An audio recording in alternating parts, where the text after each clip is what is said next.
Come with me to a magical place where being labeled the Pork Queen is a compliment, where being nice is just a way of life, and where all leaders of the free world must pass through.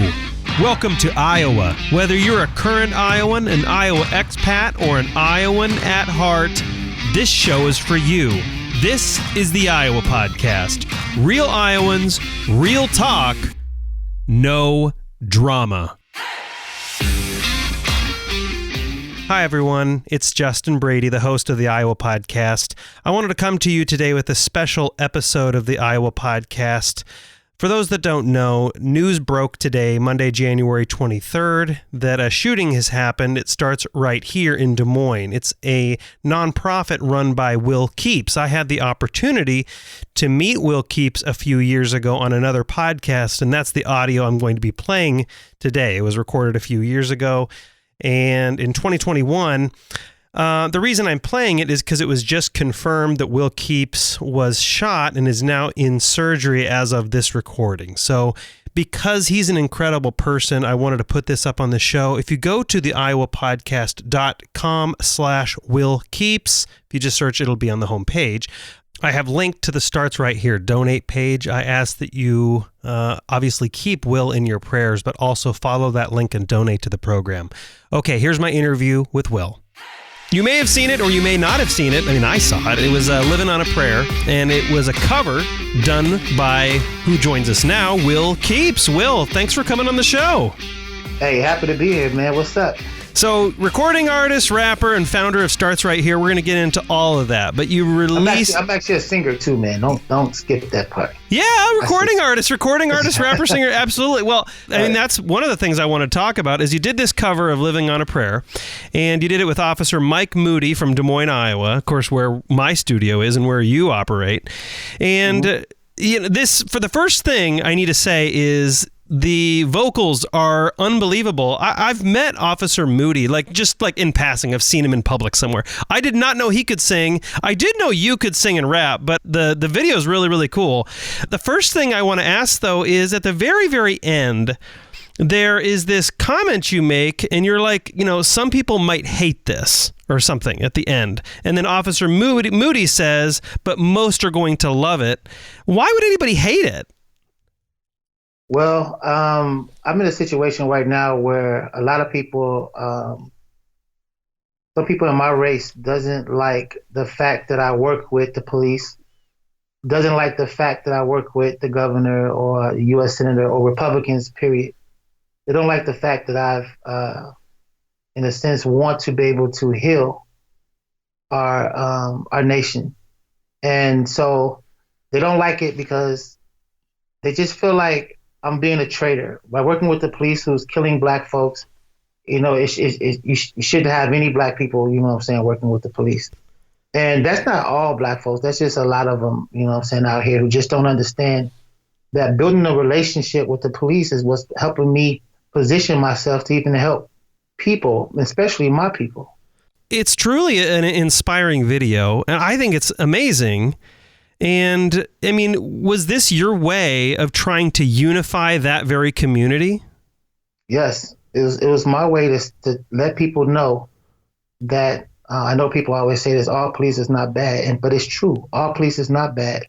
There's a lot of police officers who are community-based, who want to be able to help with our communities and help our community grow and help our kids achieve their goals and families achieve their goals and to protect our communities. And so I want to be able to show that we can actually get along and talk, because it's true. We are, you know, but the society and social media is making it seem like that our relationship is totally all bad, and it's not. Right. And I want to show that we are being able to talk, that we can become friends, and we can work together to create change. And it's like crazy to me that this is a conversation we're still having today. Like, it's just crazy to me that it feels like we've not really come as far as maybe we should have.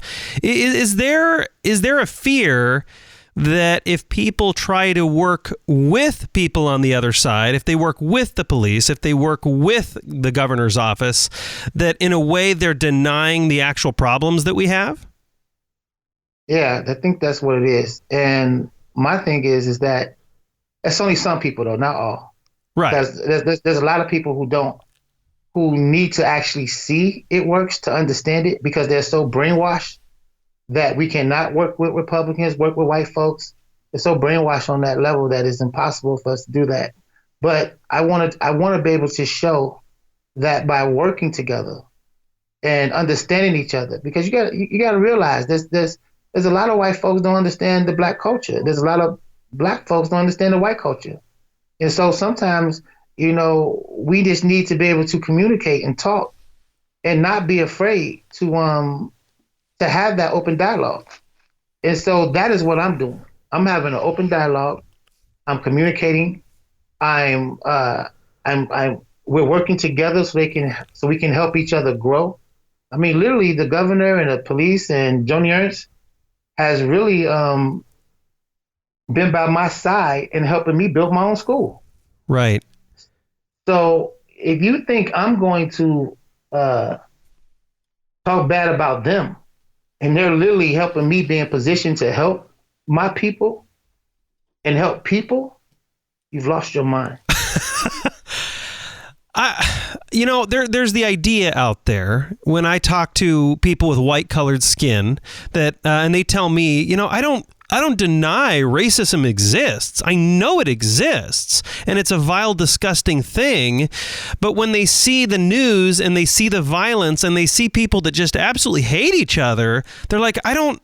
And one of the things I hear a lot is, you're a person with white skin. Me, I'm a person with white skin, and therefore you're part of the problem. And I'm like, a lot of people, they want to help and they want to understand, they want to heal, but they don't know what to do. They don't know how to actually do that. So I don't want to think it's as simple as just having conversations, but is that where it starts, and where do we go from there? Oh, it starts with conversations, but I'm all about doing.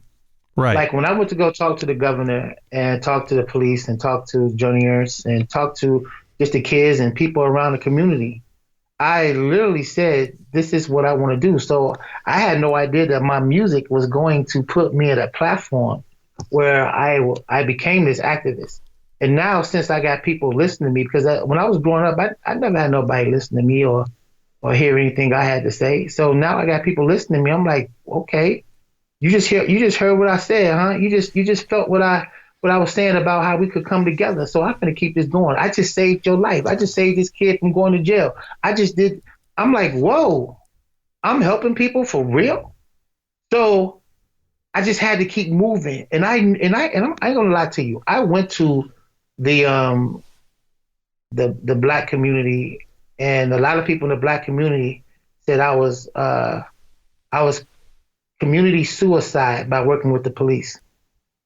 Community suicide. And then when I went to the governor, he said I was community suicide. Like nobody would support me if I do that. And I'm thinking to myself, well, I'm asking for you guys' help to support me with what I'm trying to do.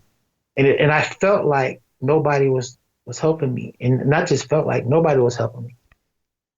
And I think in the black community is everybody is searching for that money or searching for that platform, that when somebody come out of nowhere and build a huge platform like I did, it's like now they want to shun me and they don't want to help me. They don't want to get me to that next level. And so I had no idea that my allies was going to be people that I thought weren't going to be my allies. You know what I mean? And I thought that the people who's going to be my allies turned out to be the ones who's not my allies. And so I decided to say, look, I'm going to work with anybody. I'm not going to choose sides. I'm going to work with anybody who wants to help me, help this community and help these kids, help this family, and maybe heal the whole world. That's my dream. That's my goal. And so when the governor and the senator and the police chief and other people around the neighborhood, it's so crazy how I got mostly Republicans helping me. But when all these people start really, you know what I'm saying, like listening to my vision and hearing what I'm saying and understanding the moves that I want to make, they literally got on board. And I raised almost $700,000 last year. Yeah. And I only paid myself $900 because I wanted to make sure that what I did was beautiful. Right. I wanted to make sure that I looked just as beautiful as the drug dealer. I look just as beautiful as the gangbanger, as the street. So when it's time for them to choose, they choose me instead of choosing them. You say something interesting there, and I want to dig into that a little bit. You were like, you kind of indicated maybe, and you can correct me if I'm wrong, Will, but you indicated a little bit of surprise that it was Republicans who were helping you, or some Republicans that were helping you. Did you have this image in your mind that Republicans wouldn't for some reason? Yeah, I had him. Well, put it like this: I had in my mind that that people that was in the black community was going to see what I was doing. The Democrats see what I was doing, because I've been on the news, I've been in magazines, I've been everywhere, and they was going to just help. They saw that the kids were responding, and they was just going to help. And when I didn't get that help, I'm telling you, you can talk to the chief of police, Dana Winger of Des Moines. I literally called him one day and cried like a baby. Like, I literally cried like a baby to the chief. And I'm not ashamed to say it, because I kept screaming I needed help. I had no idea that the governor was going to be there for me like she is. I had no idea that the chief was going to be there for me like he is, or Joni Ernst was going to be there for me like she is. I had no idea. I tell you one thing, though. Jay Byers, he's a Democrat. Jay Byers, the CEO of Greater Des Moines Partnership. Yeah, Jay's a good guy. Yeah, Jay's a great guy. He put me on his platform, which his platform really helped me out big time with getting other people to notice who I am. The video I did for Greater Des Moines Partnership actually won a national award. Oh, and wow. So congratulations. That built a platform for me to know Jamie Pollard, the athletic director of Iowa State, Dan Houston, the CEO of Principal. I mean, so many people saw me on that stage, and it opened up a lot of doors for me. So I give shout out to Jay Byers all day. It drives it, and yeah, Jay. I know Jay as well. He's a really good dude, doing a lot for Central Iowa. It drives me nuts when people take something positive that you're doing in Iowa, and they want to make it partisan, because as you illustrated, it's not just like one side. It's not just Republicans helping you or Democrats helping you. It's both sides helping you. And it seems like so many of the times we want to make issues like this, we want to make them about politics, and we want to make them about partisanship. Do you think the politics mixing up in this, and do you think the partisanship is one of the aspects that's keeping us from moving forward? It is. Now, but I want to make sure this is clear. Mostly Republicans are helping me. Democrats are helping me too, but it's mostly Republicans that are helping me, which is like crazy. But I want everybody to get on board. But yes, when it comes down to the politics, man, the politics is shutting down a lot of stuff. I believe sometimes the Democrat and Republicans is like Crips and Bloods. You know what I'm saying? It's like they're fighting each other. It's like they're a gang war. Because there's a lot of times the Democrat will come up with a good idea. There's a lot of times Republicans will come up with a good idea that can help our country.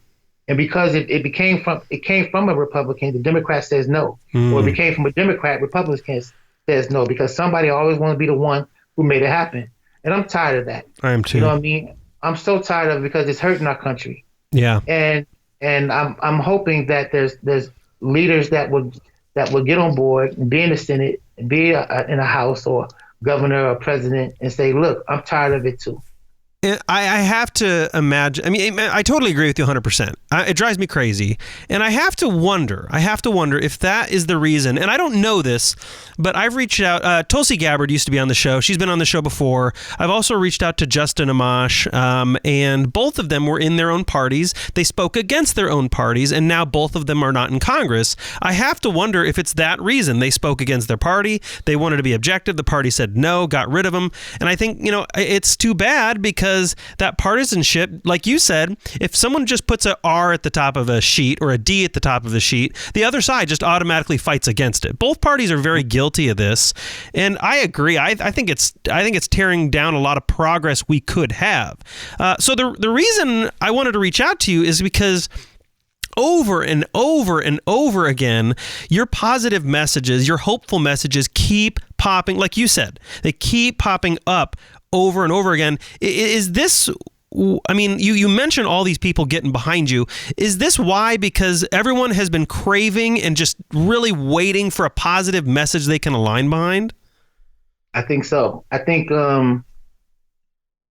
okay, when everything started with the Black Lives Matter movement and George Floyd getting killed, a lot of people was watching me to see what I was going to do. Was I going to stick to my same message, or was I going to move another different way? Well, I stuck to my same message of coming together, and I think a lot of people was like, it was refreshed by that, and they wanted to be a part of that. They want to be a part of truly building relationships and truly coming together. And I think that's why I'm being successful, because a lot of people need that healing in their life. And to see somebody like me who get beat up all the time, who get called a traitor, Uncle Tom, house nigga. I get called these things all the time, sell out. For people actually see me going through that, and I still stay strong on my belief or come together, that's refreshing in them. That's healing. And they want to be a part of that. And I thank God for that. So I want to talk, you aren't just a bunch of talk either. Like, you did, I don't want to play this down at all, but you did not have an easy time growing. You grew up in Chicago. You were involved in gang activity, and you finally came into Central Iowa. Can you go into the background a little bit and what you went through and how that made you who you are today? Yeah, I can do that real quickly. South side of Chicago. My mom divorced my father when I was young. I got two other siblings. My mom remarried. He molested me and my sister. I was 7, she was 9. That changed my whole life, and I didn't even know it. It changed my perspective, and I didn't even know it. It was just, poof, who am I? And I decided, I was always afraid growing up because of that. And so I decided to join a gang. And when I joined that gang, I felt like that joining this gang was going to help people be afraid of me instead of me being afraid of them. Sure. And so I joined this gang, and it almost lost my life. I got a friend who got killed right in front of me, and I got a gun pointed to my head, and the gun jammed. But they beat me half. They almost left me lifeless. And I wound up being in the hospital for like 2 weeks. I get out the hospital, I go move with my father in the suburbs in Chicago. And I wound up playing football, wound up, singing in the choir and all that stuff. I wound up going to college for a couple of years, but I wound up messing up in college. And I had to go back home in Chicago, wound up selling drugs and just doing stupid stuff. And if I would have stayed in Chicago, I probably would have been dead or in jail. I did get signed with Mary J. Blige. I don't know if you know who that is. I had a group called Laid Back. Yeah. And was signed with Mary J. Blige for a good year. And but I felt like I needed to get out of Chicago, so I moved out here to Des Moines with my brother. And that's when everything changed when I moved out here. Well, I mean, what made you want to move and get out of that lifestyle? I just did not want to look over my shoulders.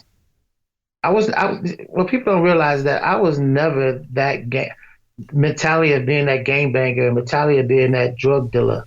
I was a good kid, Yeah. But I felt like I needed protection because I wasn't being protected at home. And so I looked for protection in the streets.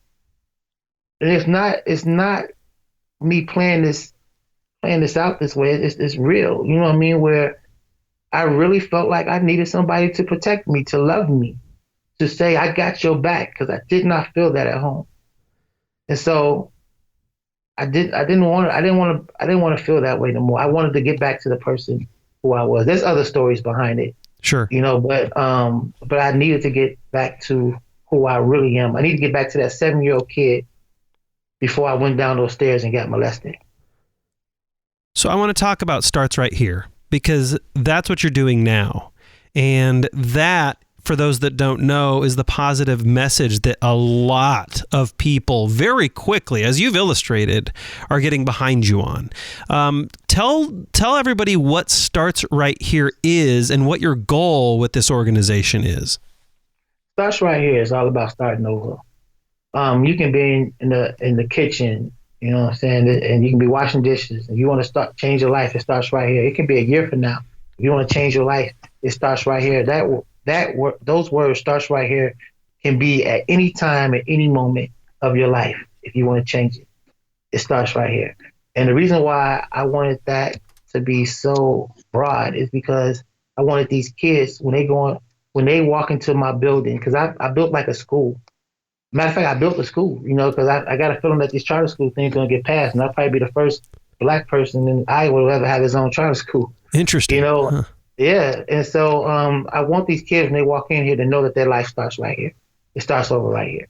And so we're giving them an education. I'm working with Des Moines Public Schools right now with Option Academy, where they're helping out with the kids getting their math, reading, social studies, science. I built a music studio, weight room, entertainment room, and I actually have a program called The Porch. And the reason why I call it The Porch, in Chicago, we used to always sit on the porch. We'll talk about girls, we'll roast each other, but a serious conversation will always happen on that porch because something was always happening in the hood. Sure. And so I was very successful with this program inside Des Moines Public Schools and K-12.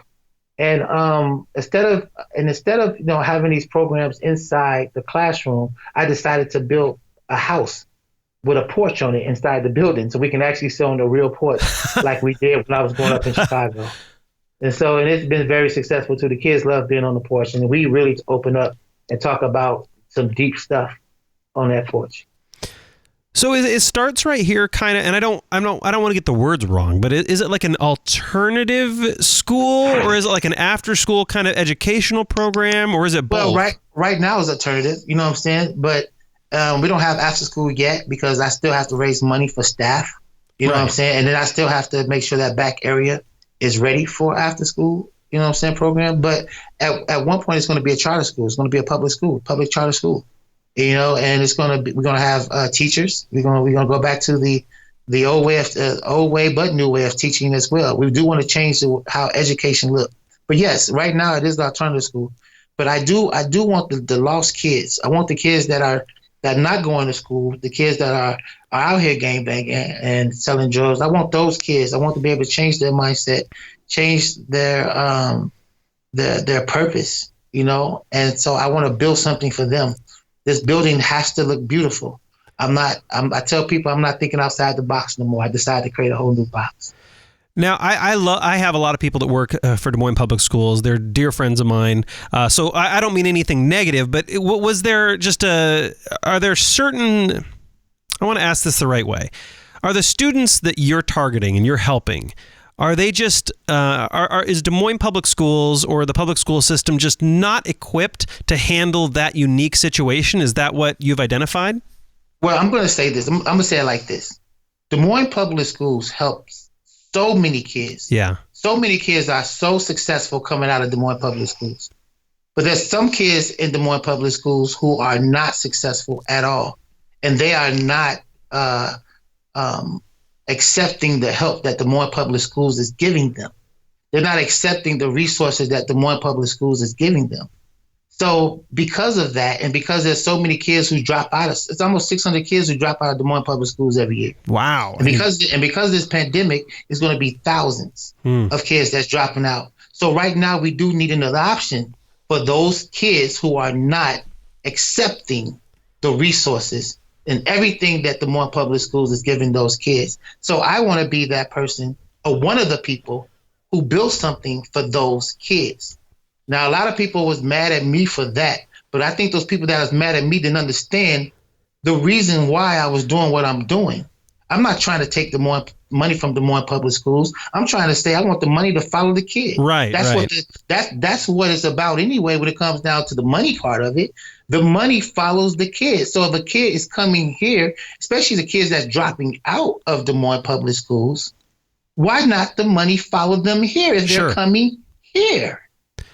Yeah, and I want to just make clear, like, the schools, Des Moines Public Schools especially, they've just been put in this terrible situation where they're dealing with everything now. Like, they're dealing with the fact that kids don't have food. They're dealing with the fact that kids don't have safety. They just, every year, it seems like they're dealing with something else, and they're, the Des Moines Public School system is being put in this position to deal with yet another thing, and they've been put in a terrible position, a very awkward position. That's why I want to help them. Yeah, exactly. I know Tom Mahart. I know Matt Smith. I know Allison Vukovic. I know them very well. I know Jake Troja. I know them very well. I want to be able to say, you know what?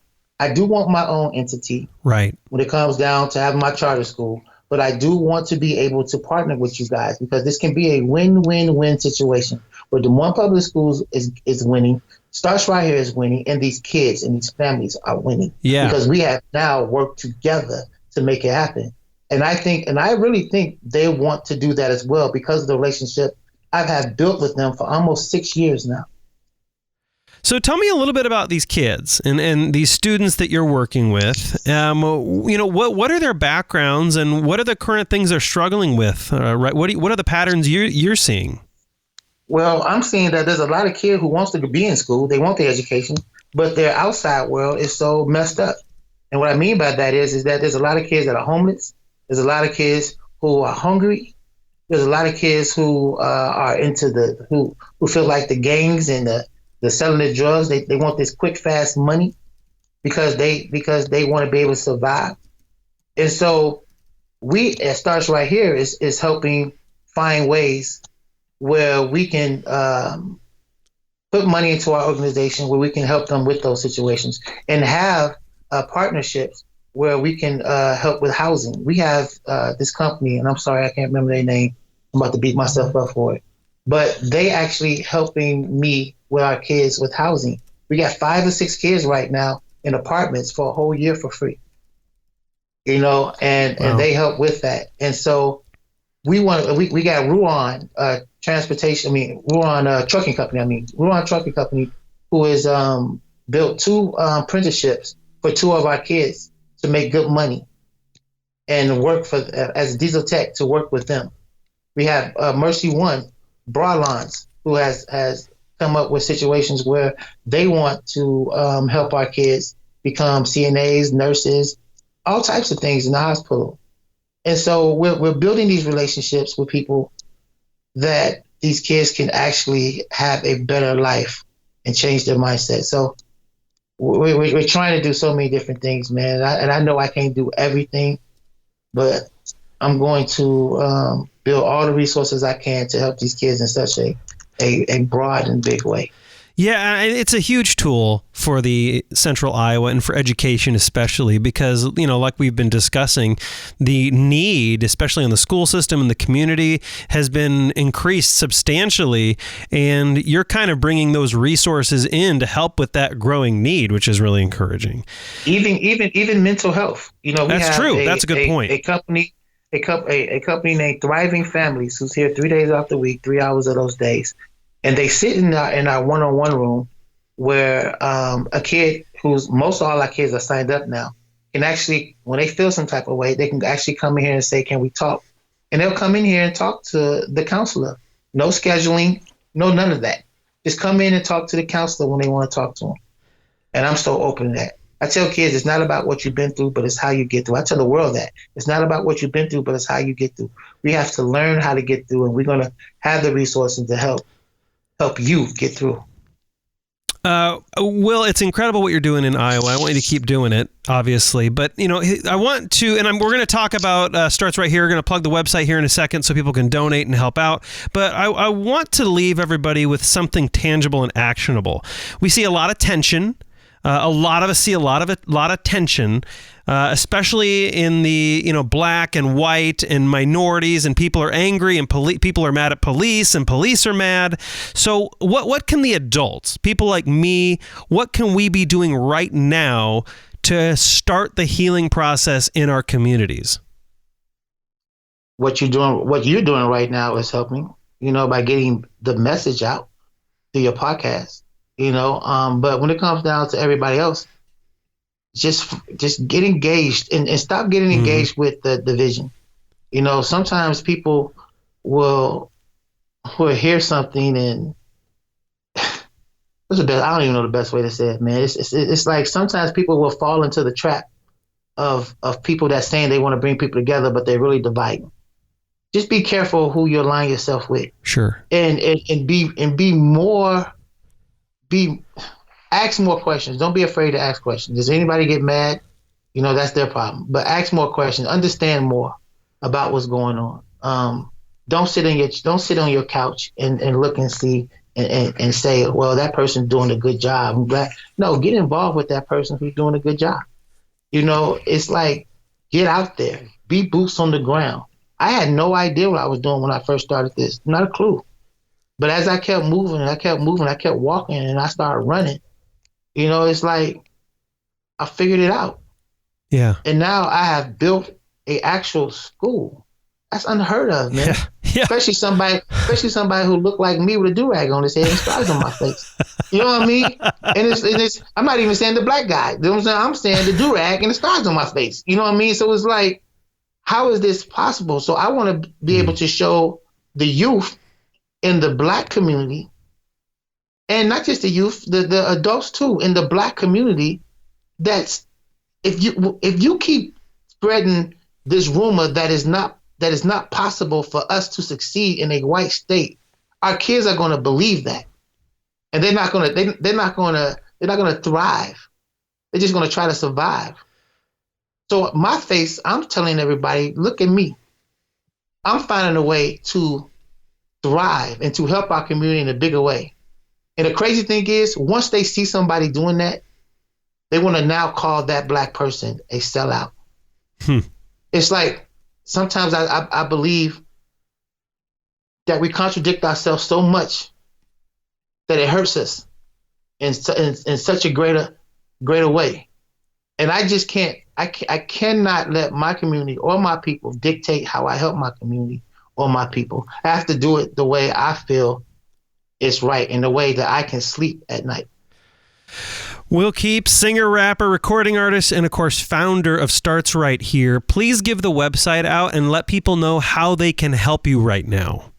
The website is startsrighthere.org. It's StartsRighthere.org. And if you guys want to donate, I'm that person who can't stand asking for money. But you should ask. Go ahead and ask. People always say, if you don't ask, they don't give. So if you guys want to donate to Starts Right Here, please do, man. We would love that. Our kids really are enjoying themselves here, man, and I'm just so happy and so proud of this whole thing. Well, I appreciate your time a lot. I know you're a really busy guy, and I appreciate it so much. And of course, we will put all that information on the website as well, link over to you as well. Will, thank you so much. And to my fellow Iowans, Iowa expats, and Iowans at heart, thanks for listening and subscribing to the Iowa Podcast.